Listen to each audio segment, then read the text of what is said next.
Hello students, SBN group of education की online class में आपका स्वागत है। मैं आर के वर्मा, पॉलिटिकल साइंस और बी पार्ट थर्ड के रूप में जो फर्स्ट पेपर अपने ने चालू कर रखा है प्रमुख पश्चिमी राजनीतिक विचारक, उनमें से आज अपन दूसरा जो महत्वपूर्ण विचारक है अरस्तु, प्लेटो के बाद अरस्तु के बारे में पढ़ेंगे। इसमें अध्ययन करेंगे अरस्तु के बारे में। महत्वपूर्ण विचारक अरस्तु। यूनानी दर्शन के अंदर सुकरात और प्लेटो के बाद जो तीसरा महत्वपूर्ण सोपान के रूप में महत्वपूर्ण जो स्थान प्राप्त था वो अरस्तु को जाना जाता है। अरस्तु राजनीति शास्त्र का जनक था। इस कारण उसने राजनीति शास्त्र को, वही एक पहला विचारक था जिसने सर्वप्रथम मास्टर साइंस कहा था। उसने राजनीति शास्त्र को सर्वोच्च विज्ञान बताया था। अरस्तु ने राजनीति शास्त्र को सर्वोच्च विज्ञान कहा। राजनीति शास्त्र सर्वोच्च विज्ञान, मास्टर साइंस का। और सर्वविदित है कि वह प्लेटो का शिष्य था और विश्व सम्राट सिकंदर महान का शिक्षक भी था। अरस्तु बहुमुखी प्रतिभाशाली था और इसी कारण उसको राजनीति चिंतन में अनेक उपमाओं से संबोधित किया गया। अरस्तु को जो प्रमुख उपमाएं दी गई, अरस्तु को बुद्धिमानों का गुरु कहा गया। प्रतिभाशाली होने के कारण बुद्धिमानों का गुरु बताया गया अरस्तु को। तो उसे प्लेटो ने अपने शिष्य के बारे में, अरस्तु के बारे में, उसकी प्रतिभा से इतना प्रभावित था खुद प्लेटो, और वह कहता था कि अरस्तु उस प्लेटो की, उसने उपमा दी अरस्तु को प्लेटो की अकादमी का मस्तिष्क। तो प्लेटो को बुद्धिमानों का गुरु और प्लेटो की अकादमी का मस्तिष्क कहा जाता है। जहाँ तक प्लेटो के जन्म का संबंध है वो ईसा पूर्व 384 सदी में ईसा पूर्व मेसोपोटामिया के स्टेगिरा स्थान पर उसका जन्म हुआ। और अरस्तु एक ऐसे वातावरण में विकसित हुआ, उसके पारिवारिक जो वातावरण था वो ऐसा कहा जाता है कि ऐसे औषधियों की गंध में महकते वातावरण में वो उत्पन्न हुआ, जिससे आगे जाकर उसका जो मस्तिष्क है, उसका जो दिमाग है, वो एक तरह से वैज्ञानिक दृष्टिकोण के रूप में विकसित हुआ। इस संदर्भ में अरस्तु को राजनीति विज्ञान का जनक भी बताया गया है। अपन पढ़ेंगे आज कि अरस्तु को राजनीति विज्ञान का जनक क्यों कहा गया है। अरस्तु राजनीति विज्ञान का जनक, फादर ऑफ पॉलिटिकल साइंस। अरस्तु को राजनीति विज्ञान का पिता या जनक कहा जाता है। प्रसिद्ध विद्वान मैक्सी ने डेफिनेशन देकर अपने शब्दों में लिखा है। मैक्सी के शब्दों में अरस्तु विश्व के अंदर प्रथम वैज्ञानिक विचारक था, प्रथम वैज्ञानिक था, ये माना है मैक्सी ने। अरस्तु प्रथम राजनीतिक वैज्ञानिक ये विचार मैक्सी के हैं। मैक्सी ने उसको प्रथम वैज्ञानिक के रूप में स्वीकार किया है। तो अन्य विद्वान डैनिंग ने अरस्तु के बारे में लिखा है कि पश्चिमी राजनीतिक जगत का जो चिंतन है, पश्चिमी राजनीति जगत का जो इतिहास है, वो पश्चिमी जगत का चिंतन यानी पूरा दर्शन, फिलोसॉफी, वो अरस्तु से शुरू होता है। अरस्तु से शुरू होता है, ये डैनिंग ने कहा इसके बारे में।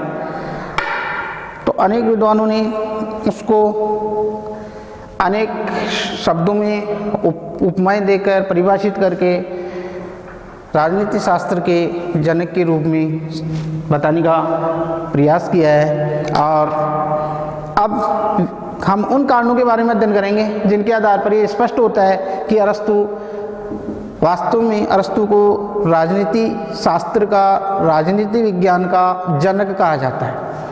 तो प्रमुख कारण कौन कौन से वो कारण थे, तो उन कारणों के बारे में अपन अध्ययन करें। अरस्तु को राजनीति विज्ञान का जनक बताने के प्रमुख कारण, प्रमुख कारणों से पहले ध्यान देंगे। अरस्तु ने अपनी जो प्रसिद्ध महानतम जो रचना थी पॉलिटिक्स, ये पॉलिटिक्स अरस्तु की महत्वपूर्ण पुस्तक है। पॉलिटिक्स, उसमें अपनी बातों को व्यवस्थित और क्रमबद्ध रखते हुए हर बिंदु पर यथार्थवादी विचार प्रस्तुत किए, और ये सारी बातें पॉलिटिक्स में देखने को मिलती है उसकी प्रसिद्ध पुस्तक दी पॉलिटिक्स में। तो प्रमुख कारणों में कौन कौन से कारण हैं जिनके आधार पर उसको राजनीति शास्त्र का जनक बताया गया है। नंबर 1, आगमनात्मक पद्धति। आगमनात्मक पद्धति का मुख्य जो समर्थक था वो अरस्तु ही था, जिसमें ये माना जाता है कि इसमें विशेष से सामान्य की ओर चला जाता है और उसके आधार पर निष्कर्ष निकाले जाते हैं, निष्कर्ष निकाला जाता है। अरस्तु के अध्ययन करने की जो पद्धति थी, उसका जो तरीका था, यूनानी चिंतन में, यूनानी दर्शन के अंदर समाज की जो समस्याएं थी उनको हल करने का जो रास्ता अरस्तु ने निकाला वो प्लेटो से अलग था। प्लेटो की जो अध्ययन पद्धति थी वो निगमनात्मक पढ़ी हमने, और अरस्तु ने उसके विपरीत पद्धति अपनाई, क्योंकि अरस्तु यथार्थवादी विचारक था। इस कारण उसने आगमनात्मक पद्धति का सहारा लिया, जिसमें कठिन से सरल की ओर बढ़ा जाता है, विशेष से सामान्य की ओर चला जाता है, उनके आधार पर निष्कर्ष निकाले जाते हैं और सिद्धांतों का क्या किया जाता है, निर्माण किया जाता है, सिद्धांतों का निर्माण किया जाता है। ये अरस्तु ने बताया है कि सबसे पहले कठिन कठिन समस्याओं का अध्ययन करके फिर उनके निराकरण के आधार पर सिद्धांत बनाए जाए और समाज को एक नई दिशा दी जाए। इस कारण अरस्तु ने आगमनात्मक पद्धति को अपनाने वाला महत्वपूर्ण विचारक था। तो ये एग्जाम में पूछ ली जाती है कि अरस्तु की महत्वपूर्ण पद्धति का क्या नाम था, उसका नाम था आगमनात्मक पद्धति। दूसरा जो बिंदु है उसके आधार पर उसको राजनीति शास्त्र का जो जनक माना जाता है वो है संविधानों का वर्गीकरण।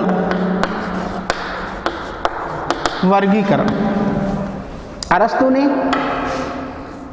158 देशों के संविधानों का वास्तविकता के आधार पर वर्गीकरण किया। वही पहला विचारक था जिसने 158 देशों के संविधानों को पढ़ा और उसके आधार पर निष्कर्ष निकालकर ये सिद्ध किया कि कौन से देश के लिए कौन सी शासन प्रणाली श्रेष्ठ उपयुक्त सिद्ध हो सकती है उनके नागरिकों के लिए, और उस देश का शासन चलाया जा सकता है। तो अरस्तु ने एक चक्रीय सिद्धांत प्रस्तुत करके उसने शासन के रूपों का नामकरण किया। ये सारी बातें इसी में तंत्र की किस चलाने वालों की संख्या कितनी हो, ये सारी बातें हैं वो संविधानों के वर्गीकरण के रूप में, सरकारों के वर्गीकरण के रूप में जानी जाती है। तो अरस्तु वह पहला विचारक था जिसने सर्वप्रथम 158 देशों के संविधानों के वर्गीकरण के आधार पर सरकारों का, राज्यों का, शासनों का वर्गीकरण प्रस्तुत किया। इस आधार पर भी उसको राजनीति शास्त्र का जनक माना जाता है। तीसरा उसको जो बताया गया है वो है नागरिकता की व्याख्या। नागरिकता की व्याख्या अरस्तु को इस दृष्टि से भी राजनीति शास्त्र का जनक माना जाता है कि उसने, वही पहला विचारक था जिसने नागरिकता की एक सटीक व्याख्या प्रस्तुत की हमारे सामने। और अरस्तु ने लिखा कि कौन व्यक्ति नागरिक माना जाएगा, किस व्यक्ति को नागरिक कहा जाएगा। तो अरस्तु के शब्दों में वह व्यक्ति नागरिक माना जाएगा जो शासन के कार्यों में भाग लेता है, कानून निर्माण या विधि निर्माण और न्याय संबंधी कार्यों में भागीदार, सहभागिता निभाने वाला व्यक्ति नागरिक माना जाएगा। ये अरस्तु ने नागरिकता के अंदर शामिल किया कि शासन के कार्यों में भाग लेना और न्यायिक निर्णयों में भाग लेना, ये जो उसकी भागीदारी होती है एक व्यक्ति की, उसी व्यक्ति को नागरिकता के अंदर शामिल किया गया है। तो नागरिकता की सरल और सटीक व्याख्या है वो अरस्तु के द्वारा ही प्रस्तुत की गई। इस आधार पर भी उसको राजनीति शास्त्र का पिता या जनक कहा जाता है। अगला जो है कानून की सर्वोच्चता। कानून की सर्वोच्चता अरस्तु को राजनीतिक शास्त्र का जनक इसलिए कहा जाता है कि अरस्तु ने कानून को सर्वोच्च माना, सुप्रीम माना है। उसने ये कहा कि देश के अंदर कानून सर्वोच्च होना चाहिए, सभी पदाधिकारी, व्यक्ति, संस्था सब कानून के नीचे होनी चाहिए, कानून का पालन है सबके लिए अनिवार्य होना चाहिए, कानून को सभी के लिए अनिवार्य कर देना चाहिए और सब कानून के अनुसार ही चलें। ये जो बातें हैं वो अरस्तु के द्वारा कानून की सर्वोच्चता के रूप में मानी गई, यानी कानून सर्वोच्च है, बाकी सभी उसी के अधीन रहे। ये सारी बातें बताने वाला था वो अरस्तु था, जिसके आधार पर उसने संविधान को सर्वोच्च कानून के रूप में माना उसने। अतः सभी नागरिक संविधान के दायरे में रहकर ही, कानून की सीमाओं में रहकर ही अपने अधिकारों का, अपने कार्यों का प्रयोग करें। कानून से ऊपर रहकर कोई भी व्यक्ति इसकी सीमाओं का उल्लंघन नहीं करे और जो व्यक्ति कानून की सीमाओं का उल्लंघन करे उसको दंडित किया जाए। ये सारी बातें कानून की व्याख्या में अरस्तु ने प्रस्तुत की है। नेक्स्ट है अरस्तु के द्वारा जो अगला जो बिंदु बताया गया है उसको सिद्ध करने वाला कि राजनीति विज्ञान का पिता, वो है राज्य के सिद्धांतों का निरूपण। अरस्तु ने राज्य के सिद्धांतों का व्यवस्थित और क्रमबद्ध निरूपण, वर्गीकरण प्रस्तुत किया और राज्य के उद्देश्य नागरिकों के लिए कि राज्य नागरिकों के लिए एक उचित कानून बनाए, ये सारी जो बातें हैं उसने व्यवस्थित रूप से प्रस्तुत की। इस कारण उसको कहा जाता है राजनीति शास्त्र का जनक। राज्य के सिद्धांतों का क्रमबद्ध और व्यवस्थित अध्ययन प्रस्तुत करने वाला अरस्तु ही था और अरस्तु ने राज्य के व्यवस्थित और क्रमबद्ध अध्ययन के रूप में ये बताया कि मनुष्य, यानी अरस्तु ही वो पहला विचारक था जिसने ये कहा था कि मनुष्य एक सामाजिक प्राणी है। उसके साथ ही ये राज्य के अंदर बताया कि मनुष्य सामाजिक प्राणी के साथ साथ वो राजनीतिक प्राणी भी है। ये आप नोट करेंगे। ये कहने वाला जो विचारक है वो कौन था? अरस्तु था। अरस्तु ये कहता कि व्यक्ति राजनीतिक प्राणी भी है, मनुष्य एक राजनीतिक प्राणी है, सामाजिक प्राणी के साथ साथ राजनीतिक प्राणी। यानी दो तरह की बातें इसमें अरस्तु के द्वारा बताई गई। अरस्तु ने ये कहा था कि मनुष्य एक सामाजिक प्राणी है क्योंकि वो समाज में रहता है और जो व्यक्ति समाज में नहीं रहता है वो या तो पशु है या फिर देवता है। ये जो डेफिनेशन है इस प्रकार अरस्तु ने प्रस्तुत की थी।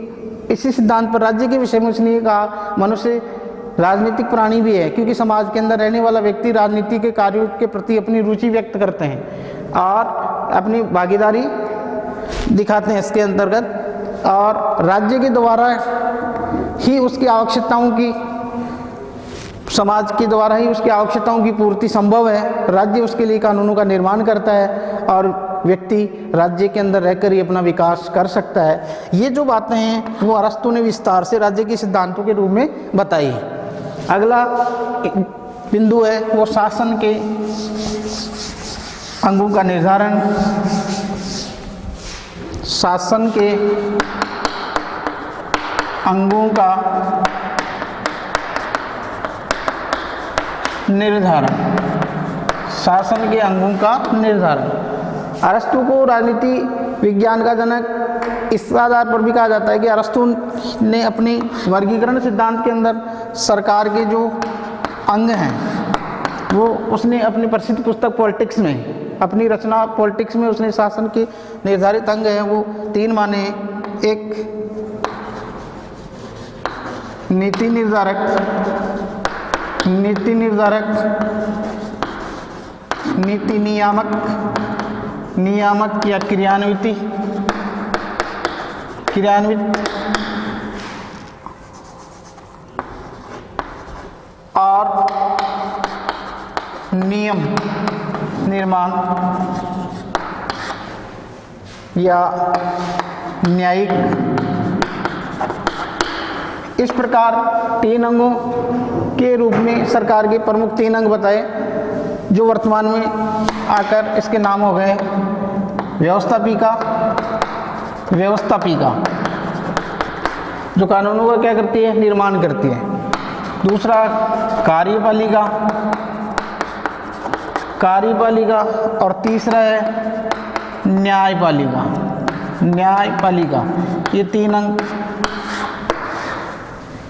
अरस्तु की निर्धारित योजनाओं के आधार पर ही बनाए गए हैं। तो अरस्तु ने ये कहा कि सरकार के जो 3 अंग हैं वो तीनों अंग कार्य करते हैं अपना अपना, जो जैसे कानून बनाना है, कानून को लागू करना है और कानून की व्याख्या करना है, ये सारी बातें हैं। इसके आधार पर उसको ये बातें बताई गई थी। फिर ये किसी प्रकार का मनमाना व्यवहार नहीं करे, कोई भी सरकार है, सरकारों के बारे में उसने ये कहा कि शासन जनता की मांगों के अनुरूप हो, किसी प्रकार की निरंकुशता या तानाशाही नहीं करे, उस आधार पर इनका निरूपण किया। अगला जो बिंदु है जिसके आधार पर उसको कहा जाता है राजनीति शास्त्र का जनक, उसका नाम है अरस्तु ने जो मुख्य रूप से बातें बताई हैं वो है राजनीति। अगला बिंदु है राजनीति शास्त्र। राजनीति शास्त्र को नीति शास्त्र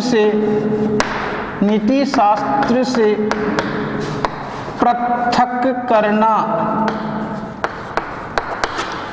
अरस्तु वह प्रथम विचारक था जिसने राजनीति विज्ञान को नीति शास्त्र से अलग रखा, स्वतंत्र रखा और स्वतंत्र रखकर उसको एक स्वतंत्र विषय का दर्जा दिया और वैज्ञानिकता का दर्जा दिया, यथार्थवादी स्थान दिया, जिस कारण उसको राजनीति शास्त्र का जनक कहा जाता है। अगला जो बिंदु है इसके आधार पर वो है राजनीति शास्त्र। राजनीति शास्त्र भौगोलिक व आर्थिक, राजनीति शास्त्र पर भौगोलिक व आर्थिक प्रभाव। इसका मतलब ये करो तो ये कहना चाहता है कि राजनीति विज्ञान पर इन दोनों विषयों का प्रभाव पड़ता है, भूगोल का और अर्थशास्त्र का। भूगोल के द्वारा जो है दोनों मानव जगत प्रभावित होते हैं, अर्थशास्त्र के द्वारा और भूगोल के द्वारा।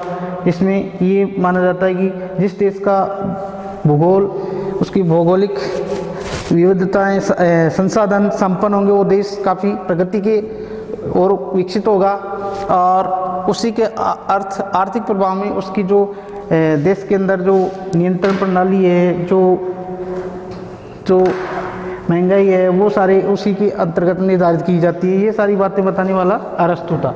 इस आधार पर, निष्कर्ष के आधार पर अपन ये कह सकते हैं कि अरस्तु राजनीति विज्ञान में उच्च कोटि का ज्ञाता था और वास्तविक विचारक था, यथार्थवादी विचारक था। वो प्लेटो से अलग था क्योंकि प्लेटो काल्पनिक था, तो अरस्तु यथार्थवादी विचारक था। वास्तविक विचारक के रूप में, जैसी घटनाएं उसने अपनी आंखों से देखी उसी प्रकार उसने हूबहू उनका वर्णन किया, किसी भी प्रकार की उसमें कल्पनाओं का समावेश नहीं किया। इन आधारों पर ही अरस्तु को राजनीति विज्ञान का जनक बताया गया। यानी कोटेशन रूप में अपन ये भी कह सकते हैं कि अरस्तु के ऊपर जो आधारित विद्वानों के द्वारा जो विचार व्यक्त किए गए वो ये थे कि सुकरात के रूप में, यानी एक रूप अलग अलग सुकरात, फिर प्लेटो और अरस्तु, एक कड़ी के रूप में ये श्रृंखला समय के अनुसार आगे से आगे बढ़ती रही। और ये सारी बातें यानी एक सुकरात के ये रूप में, बीज के रूप में एक सुकरात के रूप में आया और लता की तरह प्लेटो में समाहित हो गया, और ये पश्चिमी राजनीतिक चिंतन पुष्प की तरह अरस्तु में खिल गया। ये सारी बातें अरस्तु के ऊपर निर्धारित थी। धन्यवाद।